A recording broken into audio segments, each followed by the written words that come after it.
Bonsoir à tout le monde, bonsoir à tous, ceux que je n'ai pas vus. C'est marrant, des fois ça me rappelle en fait, avant je faisais de la musique et souvent pour les premiers concerts c'était que des potes et là j'ai l'impression d'être un premier concert quelque part. C'est rigolo. Je viens vous présenter un projet qui s'appelle Angular to Boot. Moi je m'appelle Arnaud Tournier, donc je suis freelance sur Toulouse, speaker à l'occasion. Donc ouais, cette présentation, je l'ai faite à Java One à San Francisco cette année. Elle durait 2 heures. Là, c'est un petit résumé raccourci en 20 minutes ou 23 minutes. Et voilà, je suis développeur sur des technologies de développement.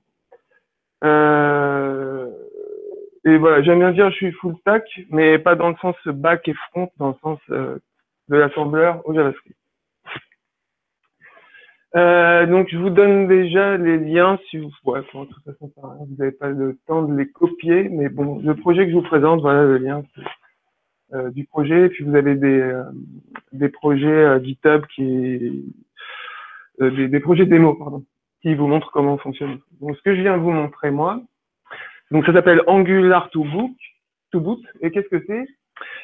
Donc en fait c'est un projet qui a démarré en mode un petit peu laboratoire. Et donc, il permet de programmer des applications Angular 2 avec du code 100% en Java 8. Donc ça, c'est le titre un petit peu, fonctionnel, un titre technique plutôt, c'est donc du coup intégrer Angular 2, qui est une technologie JavaScript, TypeScript ou Dart aussi, donc purement web, avec l'outil GWT qui vous verrez, alors pour ceux qui connaît pas GWT, je pense. D'accord. Donc GWT, c'est un outil qui vous permet de programmer des applications web en Java, et donc de ne pas programmer en JavaScript. Enfin, souvent c'est l'argument, on dit comme ça on programme pas en JavaScript, c'est les développeurs Java qui parlent comme ça. Et donc au final, du coup, vous aurez avec ce projet un outil qui vous permet de faire des applications Internet riches en Java 8 avec les paradigmes Angular 2. Alors pourquoi je voulais essayer de faire ça? D'abord pour m'amuser, comme tout le monde. Ensuite, en Java, donc jusqu'à jusqu'à il y a peu de temps, si on voulait faire une application RIA en web, et donc en Java, donc on avait GWT. GWT, pour ceux qui connaissent, c'est un outil qui a eu une espèce d'essor dans les années 2006 et dont la popularité a largement chuté avec l'accroissement de la popularité des frameworks web et de l'outillage qu'on a maintenant aujourd'hui en JavaScript. Donc, pourquoi la popularité de GWT a chuté? Je pense notamment parce que ça devient trop lourd pour créer des applications par rapport à ce qu'on peut faire très rapidement en JavaScript. Et donc, dans le compromis, en fait, entre la complexité d'une application qu'on va avoir et le nombre de lignes de code qu'on va écrire, JavaScript vient empiéter, disons, sur ce qu'on faisait sur une petite appli. Avant, on n'aurait pas voulu la développer en JavaScript parce qu'on avait GWT qui remplissait toutes les cases. Et aujourd'hui, du fait qu'on ait un outillage plus évolué qu'il y a 5 ans en JavaScript, on va être capable de faire des applications plus structurées, etc. Sur des tailles relativement petites. Bien qu'après, ça soit une histoire de goût. Donc, par exemple, j'ai récemment appris que Google Doc fait 10 millions de lignes de JavaScript. Donc, ça se gère aussi 10 millions de lignes de JavaScript. Mais ils sont en train de migrer sur... on en reparlera tout à l'heure. Donc, pourquoi? Pour faire revivre un petit peu le développement RIA en Java. Et donc, pour profiter de ce qui manque au GWT aujourd'hui, puisque ces paradigmes, donc comme le data binding, comme le dependent injection, tout ça, qui existaient, mais qui n'étaient pas, pour lequel on n'avait pas de bibliothèque en Java pour GWT, Aujourd'hui, ces paradigmes-là, on les utilise tous les jours dans les applications JS, dans du code JS. Donc, l'idée de pouvoir profiter de ces paradigmes en Java, c'était plutôt alléchant. Donc, également, pourquoi on voudrait faire ça? Pour avoir du typage fort sur le Java. Donc, vous avez vu qu'il y a tous les développeurs JavaScript se mettent au TypeScript pour pouvoir embrayer un peu de typage sur le code. Là, en Java, on est en typage fort, on peut pas faire beaucoup plus fort. Donc, je sais pas que j'ai l'expert devant moi. Donc, on peut faire plus fort, mais enfin, le typage de Java est déjà pas mal. C'est pas du camel. Et donc, on a des outils puissants, des IDE comme Eclipse IntelliJ qui nous permet de faire du refactoring, etc. Qui sont, alors j'aime pas faire des trolls, dire c'est plus puissant que les outils JavaScript, mais enfin quand même qui sont un petit peu plus matures, qu'on travaille depuis un peu plus de temps. Et donc l'idée c'est de continuer à bosser en Java, mais d'essayer d'être plus productif qu'avec l'outil qu'on a, donc GWT aujourd'hui. Après en Java, si vous voulez faire des applications web en Java, à part GWT, je connais pas d'outils qui permettent de faire ça. Il y en a un autre, je sais plus, bref. Et donc, le monde web évoluant à son rythme, au rythme des communautés JavaScript, etc. L'idée, c'est de faire des applications qui sont en phase avec ce qu'on peut envisager pour le développement futur d'une application web. Alors, du coup, le problème, c'est que Angular, vous allez voir. Alors, qui a déjà fait du Angular 1? Ouais. Et du Angular 2 peut-être? Ok. Donc Angular 2, c'est la deuxième version de l'outil Angular, qui est un framework qui sert à développer des applications Internet, des applications web, qui se programment en JavaScript, en TypeScript, même en Dart. Et donc, ce produit Angular a vu sa version 2 naître au début de l'année, en tout cas, il y a eu une longue période de gestation. Donc, moi, j'aimais pas trop Angular 1, par contre, Angular 2, je trouve qu'il y a une structure assez sympa. Donc, je trouvais ça sympa de l'adapter au Java. Et donc, vous voyez, quand vous allez sur la page d'Angular 2, donc il y a un produit Google qui permet de faire des applications web très rapidement et de façon très productive. Vous voyez, vous pouvez le faire en TypeScript, en JavaScript et en Dart, mais pas en Java. Et pourquoi? Alors que Java, c'est quand même c'est un des langages les plus utilisés. Puis il manque pas grand-chose à part un peu de dynamisme peut-être parfois. Donc voilà, l'idée c'est un petit peu explorer ce problème, comment on peut faire cohabiter GWT et Angular 2, et puis qu'est-ce qu'on va obtenir de tout ça. Donc ça part d'une petite recette de laboratoire dans laquelle donc on va mettre Angular 2. Donc, je me répète pas, Angular 2, donc c'est un outil qui permet un framework qui permet de faire des applications web, et donc architecture moderne, très simple, efficace. Notamment les points clés finalement, c'est d'avoir de l'injection dépendance et du data binding pour pas avoir à écrire trop de code boilerplate dans le code des interfaces graphiques. On va mettre du GWT 2.8. Donc pour ceux qui connaissent GWT, c'est la dernière version de GWT. Pour ceux qui connaissent ça aussi, du coup. Donc GWT, c'est un compilateur Java vers JavaScript. Vous écrivez du code Java et il va préserver la sémantique Java, donc toute la sémantique Java, mais en transpilant ce code vers le langage JavaScript, en optimisant ce code. Donc pour un développeur Java qui est habitué à faire du serveur, il y a des choses qui changent, mais c'est le même Java. Il y a des choses auxquelles on n'a pas accès dans un navigateur. Par exemple, dans un navigateur, il y a combien de threads? Il y a un thread.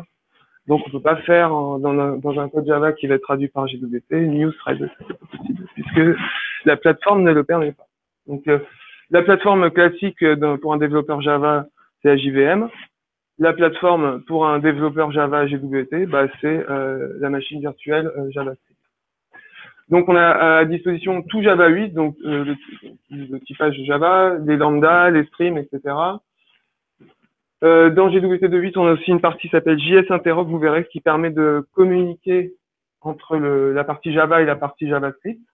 Donc en fait, ça permet de modéliser des types JavaScript en Java et du coup de pouvoir parler au JavaScript. Donc ça va dans les deux sens. On a un mode alors ça s'appelle SuperDev Mode. C'est un mode de compilation qui est très rapide, incrémental et qui permet du coup en mode de développement de modifier son code et de recharger rapidement l'application.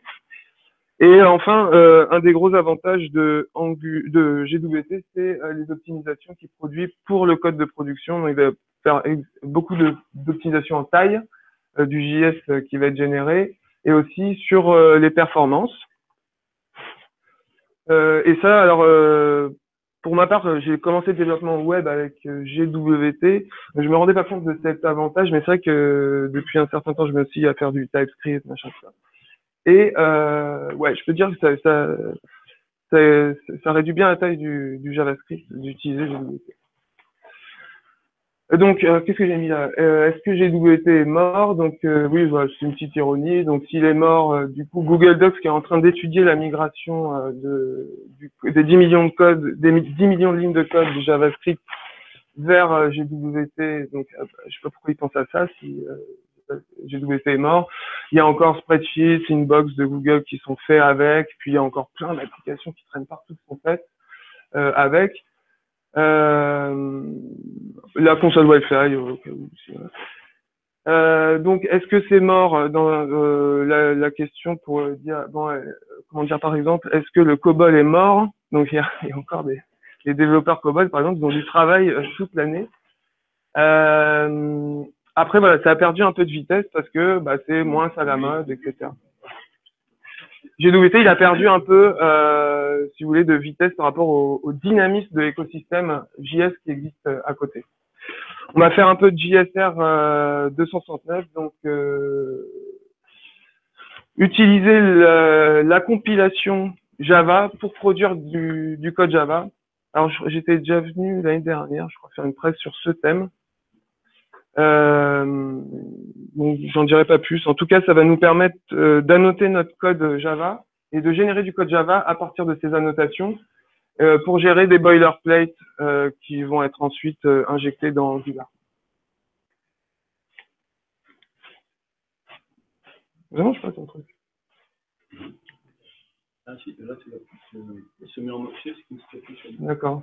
Et puis donc Spring Boot comme backend, mais on peut mettre n'importe quel backend. Ok.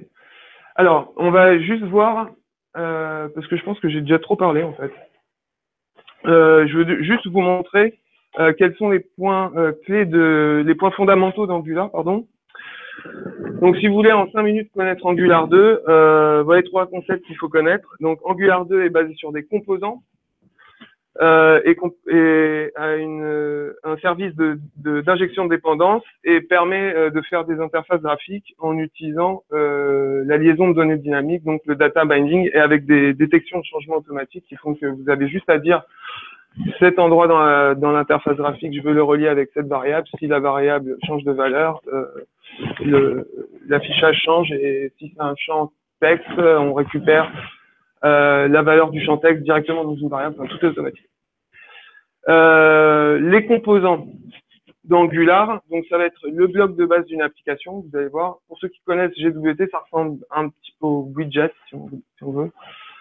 Et en gros, un composant, c'est l'assemblage de deux choses, une vue, c'est-à-dire ça va être une template HTML, et un modèle, c'est-à-dire des données qu'on va accrocher à la vue et des méthodes qui vont être déclenchées par la vue et qui vont changer les données, qui vont mettre à jour la vue, etc. Donc l'interaction entre ces deux-là, elle se fait automatiquement, c'est Angular qui prend en charge. Chaque composant va être responsable d'une partie du DOM. Et donc les composants vont former entre eux un arbre qui va s'étendre par-dessus l'arbre du DOM. Les composants en eux-mêmes, ils sont comment dire autosuffisants et ils vont communiquer avec les autres composants par des entrées et des sorties, et c'est la seule façon qu'on a en Angular de faire communiquer des composants. Donc c'est un petit peu rigide, mais en même temps c'est ce qui va donner la structure et ce qui donne la simplicité de l'architecture au final. Donc il faut aussi de l'injection de dépendance, c'est tout ce que c'est, et du data binding. Sur le data binding, ce que j'aime bien chez Angular 2, c'est que j'utilise Zone.js qui vient du monde Dart en fait. Et je vous invite à aller, alors j'ai pas le temps d'en parler trop, mais je vous invite à aller voir parce que pour un développeur Java, ça ressemble un petit peu à un thread local storage, mais asynchrone. C'est-à-dire qu'il va vous préserver des contextes d'exécution d'appel asynchrone en appel asynchrone. Mais c'est un truc, en tout cas, je connais pas en Java si on a des bibliothèques comme ça. C'est un concept sympa. Et puis de GWT, dans notre Angular to boot, nous on va utiliser que le compilateur, aucun widget, rien de, juste le compilateur en fait. Parce que GWT arrive aussi avec toute une panoplie de widgets un peu lourds à manipuler, etc. Donc tout ça on met de côté. On utilise vraiment la partie compilateur Java vers JavaScript. Donc à la base, vraiment le problème que j'ai à résoudre pour faire ça, c'est comment faire communiquer la partie Java et la partie JavaScript et faire que donc vous allez pouvoir écrire du code Java avec les paradigmes d'Angular et injecter tout ça dans le runtime d'Angular. Et la problématique principale, c'est qu'Angular il a besoin de métadonnées sur les composants pour pouvoir assurer justement les services d'injection de dépendance, de routage, de savoir comment brancher les entrées-sorties des composants ensemble, etc. Et il a besoin de métadonnées qu'on peut fournir par plusieurs API dans Angular. Le plus standard, c'est d'utiliser les décorateurs TypeScript qui ressemblent aux annotations, à nos annotations à nous, hein, mais qui ont été inspirées plutôt par les annotations Python. On en parlait. Et donc, ce sont des annotations qui vont être exécutées et traitées au runtime chez TypeScript.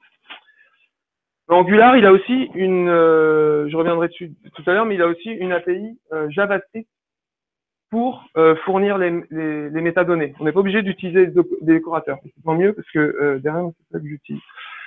Par contre, au niveau de vous, ce que vous voyez au niveau du code,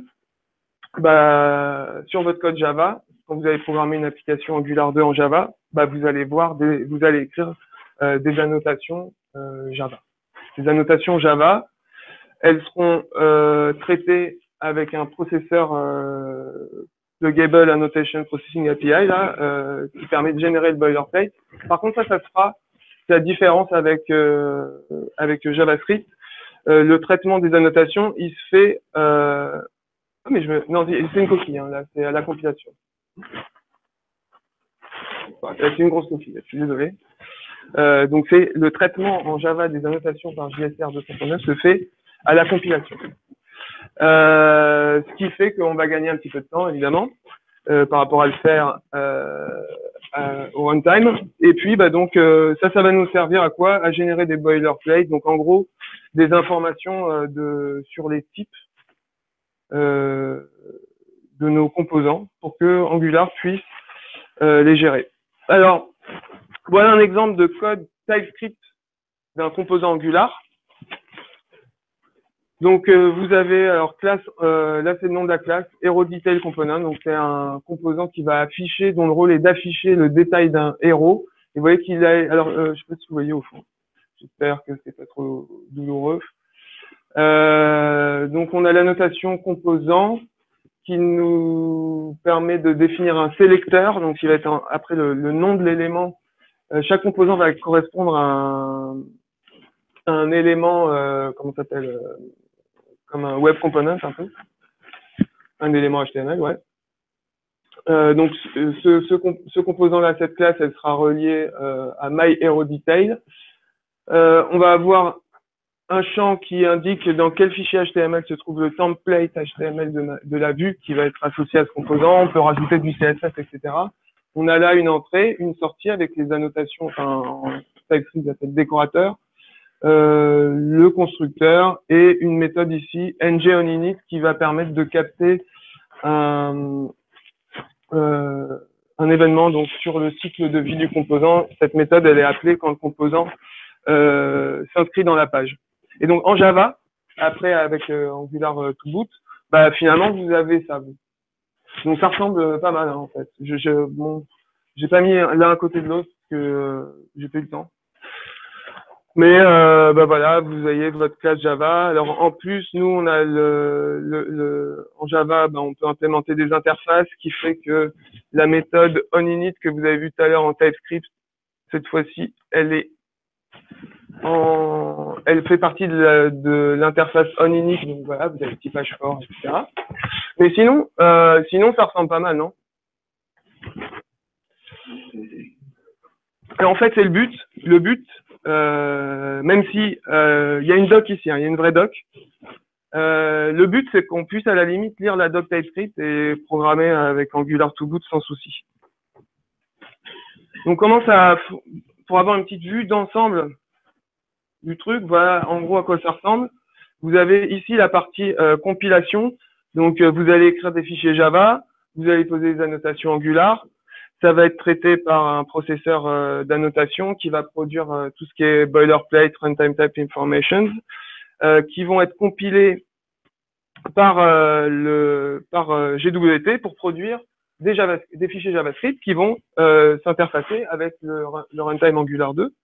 Et puis JavaC, on l'utilise de façon classique pour produire le bytecode que va exécuter notre JVM pour servir l'application. Au niveau runtime, donc voilà, on a le Spring Boot avec les classes qui ont été compilées de notre projet qui sert des appels service web. Et puis, il sert également les fichiers JS qui ont été produits lors de la compilation, plus ce fichier runtime de Angular 2. Et puis voilà, tout s'exécute là-dedans. Et pendant que vous développez, en fait, vous montez aussi en service un super dev mode qui, comme je disais tout à l'heure, permet d'avoir une compilation incrémentale assez rapide. Alors, il y a eu des problèmes, parce que j'aimerais vous faire une petite démo, je vais accélérer un peu. Okay. Ça fait 23, donc ok, on va tracer un peu. En gros, Angular 2 il utilise un système de modules ECMAScript 7 qui s'appelle pour l'instant SystemJS parce que c'est en préparation, avec lequel GWT n'est pas compatible. Ce qui a pour effet, pour moi, en fait, j'ai eu besoin de créer un bundle Angular, pour ceux qui connaissent un peu le monde de JavaScript, au lieu de charger module par module. J'ai aussi un petit problème technique lié au mode de développement de SuperDevMod, donc qui m'a valu l'obligation de patcher 2-3 endroits, mais très petits dans la base de code d'Angular. Du coup, j'ai dû builder Angular. Comme c'est du JavaScript, faut être assez fou sur l'environnement, faut précisément telle version de tel logiciel, tout ça. Donc Docker aide bien pour ça. C'est cette notion de reproductibilité du build que j'ai pas encore bien saisi dans NPM.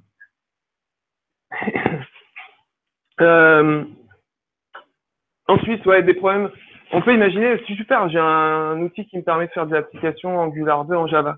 Ouais, mais moi j'ai déjà des applications qui vivent en GWT. Est-ce que je pourrais éventuellement mélanger? Bah, la bonne nouvelle, oui. Donc vous pouvez faire dans les deux sens. Vous avez une vieille appli Java, une vieille appli GWT avec les widgets, tout ça, vous voulez mettre des composants Angular 2, profiter du data mining, c'est possible.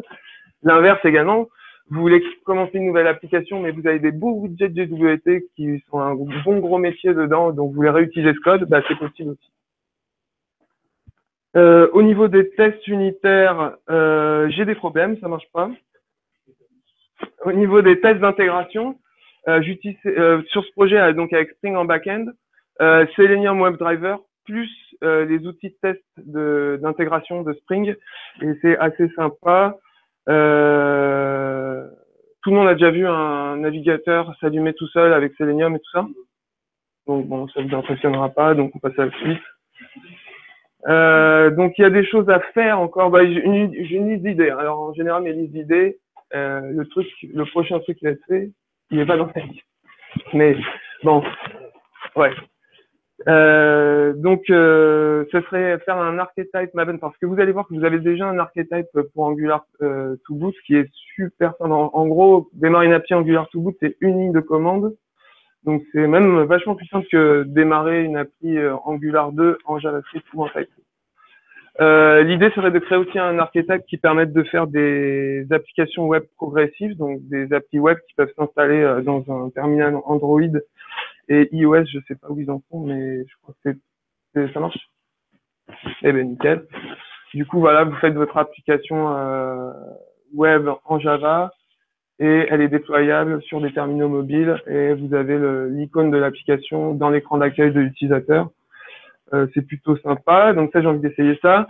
Génération automatique d'interface graphique à partir des POJO, des DTO. Ça, j'avais fait aussi un exemple quand j'avais présenté JSR 269. On s'en fout. Faire tourner Angular dans Nashorn, ça peut être assez intéressant. Donc ça, j'ai pas du tout regardé parce qu'Angular permet de faire du server-side rendering, c'est-à-dire normalement Angular, c'est un outil qui va animer des pages web. Là, on peut, donc c'est-à-dire qu'il va s'exécuter au sein du navigateur. On peut l'exécuter en amont dans le serveur pour faire des pré-rendus de l'application, de façon à avoir des démarrages plus rapides. Et surtout, je pense que les gens seront surtout intéressés par le côté indexation, qui est du coup facilité. Ceci dit, pour faire ça, il faut faire tourner AngularJS, Angular 2, donc qui est du JavaScript, dans Nashorn. Et je sais pas si j'aurai des problèmes, sûrement. Ouais. Ouais, à mon avis, mais bon. C'est plus rapide que Rhino. Ouais. Ouais, ça n'a rien à voir avec V8. Non. Et les équipes Angular s'en chargent. Ils sont sur le travail, ils le font pour Go, pour .NET et pour Java. Ok. Sinon, peut-être faire un petit binding pour V8. Bref. Avec NativeScript aussi, pourquoi pas. Mais bon, ça devient un peu bizarre de faire du Java pour faire du JavaScript, pour recompiler en Java, etc. Avec JBoss4 JBoss et JIPter, ça peut être vraiment sympa, c'est des outils. Qui connaît un de ces deux outils? On m'avait dit que c'était super connu. Ça va aller. Donc, c'est des outils de scaffolding en Java, hein, pour faire des applications Java. Et donc, aujourd'hui, ces outils de scaffolding vous génèrent du JavaScript, de l'AngularJS. Donc, ça peut être sympa de générer du Java, histoire de rester niveau. Pour essayer ce truc, vous avez juste à lancer Maven en demandant l'archetype FRLTE Consulting Angular 2-GW.archetype 1.8. Voilà, vous faites un Maven clean install, ça vous fait un gros fat jar que vous lancez, puis c'est une application Spring Boot. Et vous avez deux commandes Maven à lancer pour être en mode de développement. Donc le mode de développement, là, je vous montre vite fait. Donc on a une appli. Wow. C'est une appli toute simple, donc elle est j'utilise Angular to boot et le graphisme c'est Materialize CSS. Donc c'est un CRUD tout simple qui permet de faire des mémos parce qu'il y en a marre des to-do list.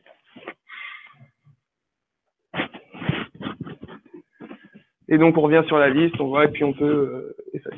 Donc là ça marche, le back-end c'est un service REST et le code, je vais vous montrer un peu à quoi ça ressemble.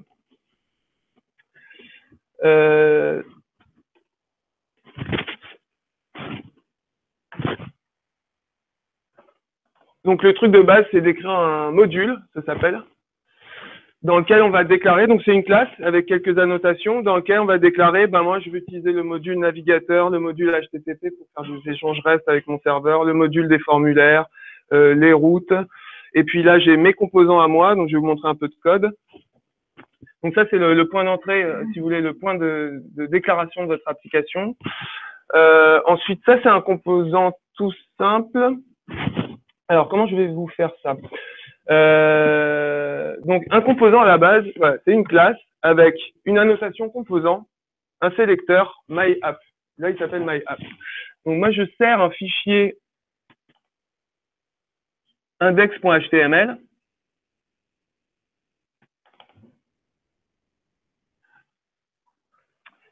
qui, ici, alors si vous ne voyez pas, vous me faites confiance. Ici, en fait, j'ai un nœud, un élément HTML. Attendez, je peux faire comme ça. Ici, j'ai un nœud HTML qui s'appelle my-app. Ça n'existe pas ce truc-là, mais en fait, Angular 2, quand il va démarrer, il va aller voir que dans mon application, j'ai un composant qui prend le sélecteur myApp. Donc en fait, il va instancier automatiquement ce composant et il va le placer dans la page. Et qu'est-ce qu'il va placer? En fait, il va aller voir ce qu'il y a dans ma vue. Là, ma vue, elle est indiquée dans le champ template URL de mon annotation là, et ça me renvoie vers un fichier application component.html. Donc ça, c'est le modèle de mon composant. Il est tout vide parce qu'en fait, ce qu'il a dedans ici, c'est juste un nœud qui est un placeholder pour cette application. Elle est routée. Vous voyez, elle marche avec les hashtags dans des liens, etc. Donc, selon le hashtag qu'il y a dans l'URL, un composant va venir ici à la place d'un autre. Maintenant, je vais vous montrer, parce que je pense que j'ai déjà trop dépassé, juste vite fait. Ici, je vais créer un champ que je vais appeler title, par exemple. Et je vais mettre bonjour. Voilà. Donc là, j'ai une donnée dans mon composant. Maintenant, si je veux l'afficher,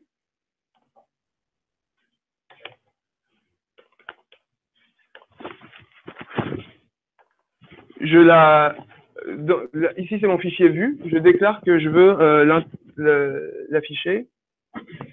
Du coup, quand je vais recharger mon truc, si ça marche, ça marche pas. Ouais, ça, c'est un effet démo. Là.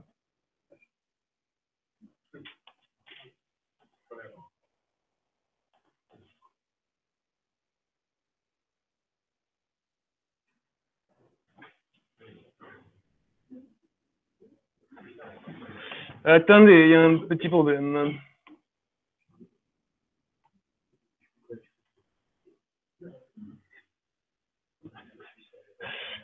Ça m'est jamais arrivé, ça, celui-là.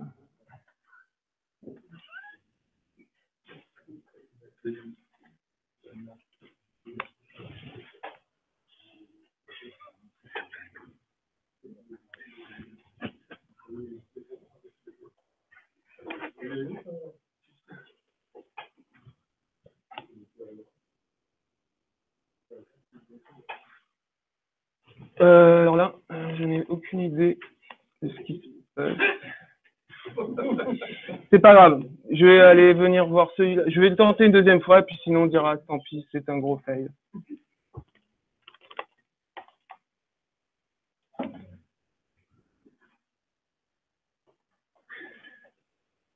Je crois que c'est un gros fail. Déjà que j'ai vachement dépassé. Non, mais c'est pas mal, mais ouais, on peut pas. Ah. Qu'est-ce que j'ai pas fait? Parce que je l'ai lancé juste avant d'arriver. Puis de toute façon, il marche bien. J'étais même pas stressé.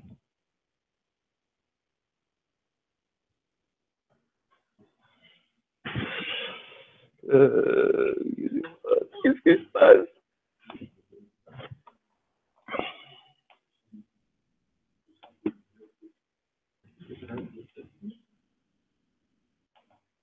Ah, ça y est, c'est arrivé. C'est le cache du navigateur. Encore une fois. Bon. Donc, je vous fais quand même juste, ça dure 1 minute. Donc, dans application component, je rajoute title. Hop. Voilà. Donc, on l'a, j'ai dit bonjour. C'est bonjour. Je mets un petit BR devant, voilà. Et on va mettre un champ input. Vous faites le truc classique, en fait, dans Angular. Et on va relier. Alors, ça, c'est une directive Angular. On dit la donnée de mon champ input, je vais la relier avec le champ title de mon composant. Et si ça marche encore. Donc là, voilà, vous avez ça, c'est l'effet data binding. Et ensuite, c'est tout ce que je devais vous montrer. Mais à chaque fois, on me demande. Vous avez aussi tout ce qu'il faut pour faire des appels REST. Et donc, notamment, vous êtes sur des promesses, sur React.js. Et donc, du coup, vous pouvez aussi utiliser tout ce qui est non pas React.js, RxJS, voilà. Puisque GWT Angular 2 est basé dessus. Voilà. Bon bah désolé, c'était un peu nul. Je suis un peu déçu.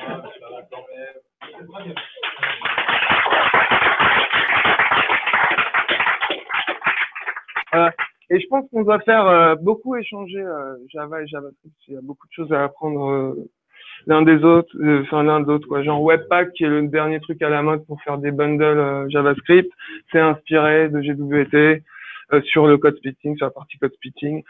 Nous en Java, on a eu 20 ans il y a pas longtemps, dans JS un peu moins. Donc voilà, il y a des choses, il y a plus de maturité côté Java, ça devrait inspirer le côté JS. Puis nous, côté Java, on devrait s'inspirer, je pense, aussi du dynamisme de JS, jeter parfois les conventions qu'on traîne. Voilà. Donc allez voir ce lien et puis vous pouvez l'essayer le truc. Et n'hésitez pas à me solliciter si vous avez besoin d'aide. Comme je suis à fond en ce moment là-dessus, du coup, je risque de vous dire oui. Voilà, merci en tout cas. Merci.